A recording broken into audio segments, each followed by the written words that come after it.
And about a week later, I was talking to my granddad, who's a surgeon, like worked at the Mayo Clinic, like articles, seminars, like all sorts of things. He was like, if I even think I'm getting COVID, he's like, I'm taking hydroxychloroquine.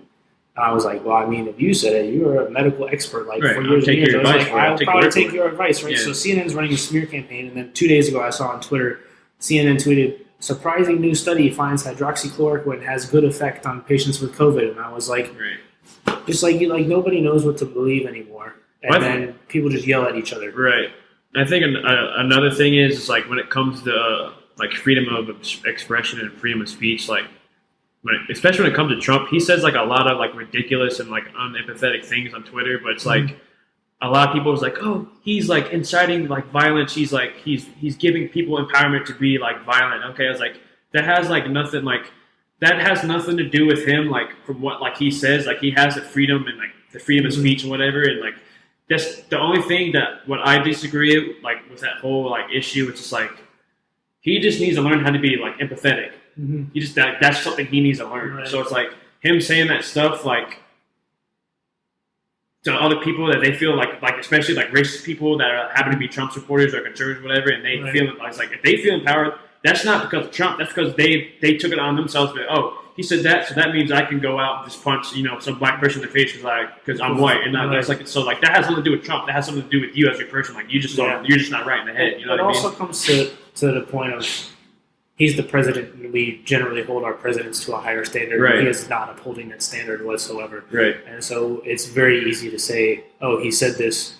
Like when he said you start looting, we start shooting, I was like, why? That's not productive whatsoever. He took that from a quote from I think it was like Miami, like a law enforcement individual. No, it was back in the '60s. Somebody in Alabama said that when it was Miami. It was like it was Miami. I read the article in the '60s, right during civil rights. Yeah, but even so, it's like to go quote that. It's like and not clarify like what you meant. Yeah, it's like that's the dumbest thing in the world, and that can very easily be interpreted as inciting violence against people of color, and it was all over Twitter. But like, that's not what it meant though. Like, of course, people like took it to that step. And they say like, oh, he's talking about shooting black people. It's like, no, he's talking about people that are like looting like the businesses of like people that have done nothing wrong. Like, and that's another thing too. It's like, I get the frustration and I get the anger and the hate that's been going on, and like people are retaliating and like destroying stuff. They're just like they're literally destroying like the place and the constituents and all that stuff that's been oppressing them for like the past like 5-6 decades. So like I understand that frustration, but it's like that's just not the way to do it, because like that's not the way, like especially like Martin Luther King and like all of it, like he would never learn that. Like he would like he marched in Selma and they came with the fire hoses and the police whatever, and they used lethal, like not lethal force, but they used like the dogs, the brute force on him. Yeah, they used that stuff on him, and like he still got his message across. So it's like. Like, you don't go around destroying stuff. Then when someone says you shouldn't be, destroying people's business, like, it shouldn't be about the businesses. It should be about, black lives. So it's like, okay, so there's people, like, trying to take, like, the different, actions and the consequences, like, in the sins, like, destroying stuff or, like, like, black lives is more important. So, like, there's, like, people, they're, like, trying to put it, like, above each other. It's, like, it's all the same. You should, like... Putting it above each other and into another binary, which is like how everything turns into. It's like one or the other. Right. Is how everything is portrayed these days. Because it's so easy to like. It goes back to like we're on social media and we like the instant like gratification. So it's like, okay, yes or no. Right. Like simple, yes or no. I agree, don't agree. Right. And so that's everything has been turned into that now. Right. When these issues that we are facing, like the country is facing, are so complex that to turn it into a yes or no does such a disservice to everyone who cares about the issues, who's trying to solve the issues, and then the people that are going out and trying to like lobby for those issues, like the nuanced parts of it. Because if you have a bunch of people running around on Twitter going like defund the police, but you actually have a group that's trying to do like legit police reform, that group that's running around on Twitter like hurts what that they're just talking the talk, but they're not walking the walk. They're hindering the efforts of the real group, because then other people who are on the other side are like, see, they all just want to defund the police, and it's like, No, stop it. Right. Not the case. Right. You have this group that's trying to do actual things here, and it's like they get grouped into like the other group, which is the identity politics again, and then the same thing on the other side with the protesters. It's like all the protesters are breaking windows. It's like no, it's just like this tiny group again. It's like, and so it's like it turns it into an all or nothing every single time, and it's not the world. The world is not like that, and the fact that people either think it is or don't think enough to realize that it's not is definitely an issue. And it's like, it is, yeah. It's like, when you like, and so what it turns into is like, when you're having a bad day and like somebody does something little that normally wouldn't annoy you, but that day it pisses you off. The whole country is like that all the time now. Right. And they're on edge. Yeah. Right. And you can't find solutions like that because like I said earlier, if you're just yelling at each other, you're not working together to find the solution to the problem. So I'm not really sure.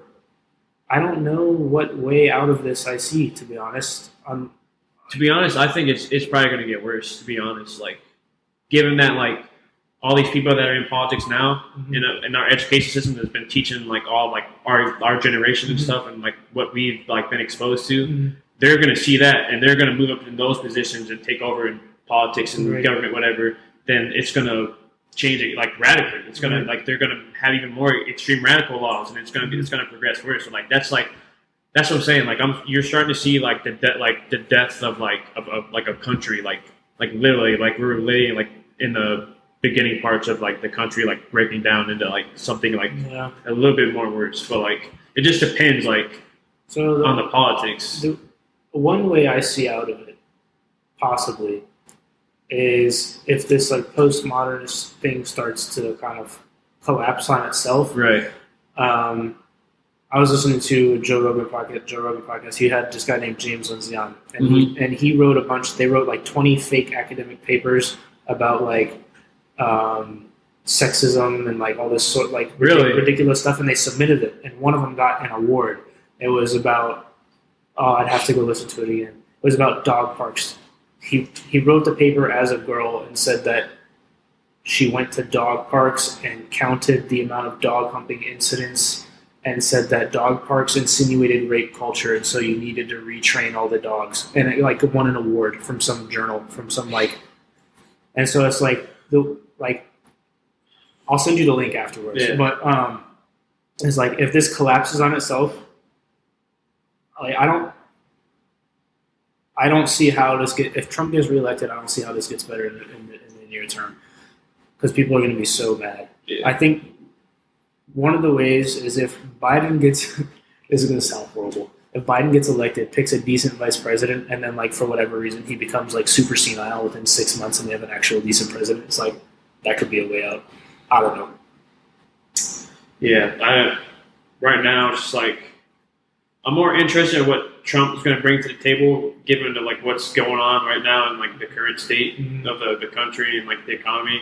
I really don't really care about like what he has to say. I'm just more interested in like, all right, what's going on now? What are you going to do to fix it? Yeah. Instead of like running your mouth on Twitter and like going on your campaign ads saying, oh, I'm going to do this and that. Like, cool. Like if you're going to say you're going to do it, you need to do it. It's like I don't want a repeat of like Obama for 8 years and you've like completed nothing the whole time. So it's like.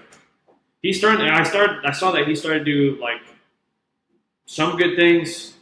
So like some have been really good, some have been good, some have been like yeah, okay, like cool. And there's like other stuff that he's failed to like kind of deliver on. So I think you sent he did a couple of executive orders recently. I think you sent me some of them. I don't remember. One with it values job experience over a degree now. That'll be good as far as driving the price of college down.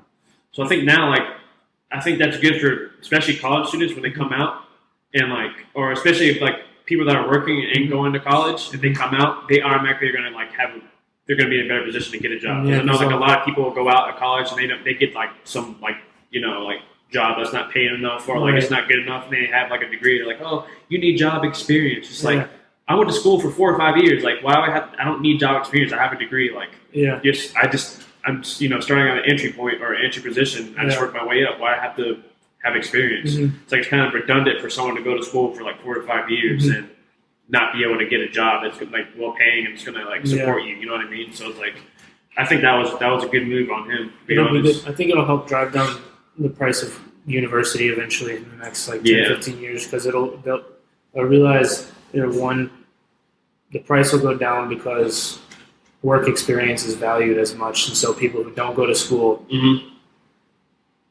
hopefully, will end up being on more of an equal par with people who do have degrees. Yeah. The degrees, therefore, won't be in as much demand, so people won't feel the need to go to school. The demand goes down. They can't keep the price high for the universities because nobody's going to want to pay it, so they'll have to bring it down at some point. So that'll be one that'll take a long process, but that's going to be like a 10, 15 years before we see a difference in that one.